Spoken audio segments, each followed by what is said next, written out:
সবাইকে স্বাগতম আরেকটি নতুন ভিডিওতে। আজ আমরা জানবো এমন এক খাবারের কথা যা প্রোটিনের ভান্ডার, আর তা হলো সয়াদানা বা সয়াবিন। অনেকেই জানেন না এই ছোট্ট দানার ভিতরে লুকিয়ে আছে অসংখ্য স্বাস্থ্যগুণ, আবার কিছু সতর্কতার বিষয় রয়েছে।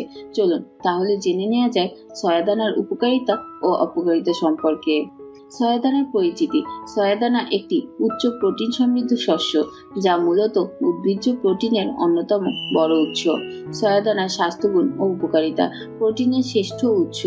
সয়াদানা প্রায় 36 থেকে 40% প্রোটিন থাকে। এটি শরীরের পেশি গঠন, চুল, ত্বক ও নখের যত্নে গুরুত্বপূর্ণ ভূমিকা রাখে। হৃদরোগ প্রতিরোধে সহায়ক। সয়াবিনে থাকা ওমেগা 3 ফ্যাটি অ্যাসিড রক্তের কোলেস্টেরল কমাতে সাহায্য করে, ফলে হৃদরোগের ঝুঁকি কমে। ডায়াবেটিক্স নিয়ন্ত্রণে সহায়ক। সয়াদানার গ্লাইসেমিক ইন্ডেক্স কম, যা রক্তে শর্করার মাত্রা নিয়ন্ত্রণে সাহায্য করে। হাড় মজবুত করে। সয়াদানা আছে ক্যালসিয়াম, ম্যাগনেসিয়াম ও ফসফরাস, যা হাড়কে শক্তিশালী করে ও অস্টিওপোরোসিস প্রতিরোধে সাহায্য করে। হরমোন ব্যালেন্সে সাহায্য করে। বিশেষ করে মহিলাদের জন্য সয়াদানার হরমোন ভারসাম্য রক্ষা করে এবং মনোপেজের সমস্যায় উপকারী। ওজন কমাতে সহায়ক। সয়াবিনে থাকা প্রোটিন ও ফাইবার শরীরে তৃপ্তি আনে, ফলে অতিরিক্ত খাওয়ার প্রবণতা কমে যায়। সয়াদানার অপকারিতা ও সতর্কতা। অতিরিক্ত খেলে হরমোনের ভারসাম্য নষ্ট হতে পারে। থাইরয়েড সমস্যায় প্রভাব। যাদের থাইরয়েড সমস্যা আছে তাদের সয়া কম খাওয়া উচিত, কারণ এটি আয়োডিন শোষণে বাধা দেয়।